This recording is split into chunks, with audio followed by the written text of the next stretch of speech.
yung mga nakakausap ko na child star dati, Opo. laging ang sinasabi nila, feeling nila, hindi sila nagdaan sa pagiging bata. They were deprived of a childhood. In your case, kasi nag-start ka, maliit ka palang Yes bata. po. Actually, first ko po is Villa Quintana. Oo, ilang taon ka nun? 11, 12, ganun po. Oo, okay.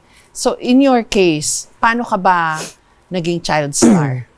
Nagsimula lang po ito sa isang inspiration. Na-inspire po ako sa pinapanood kong teleserye sa GMA na nandun po si Kuya Alden. So si Alden ang Si idol Kuya mo? Alden po talaga yung idol ko before pa. Tapos? At sabi ko po sa sarili ko that time na parang natutuwa po akong panoorin. Natutuwa ako, parang na-inspire ako. Kaya sabi ko, bakit hindi ko siya i-try? Feeling ko magiging happy ako.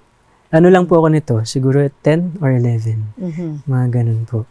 At dun po nag-start yun na nag-workshop po ako. Nag-start ako sa commercial. Hanggang sa nagkaroon po ng audition dito sa GMA for Villa Quintana. At natanggap po ako dun sa project na yun.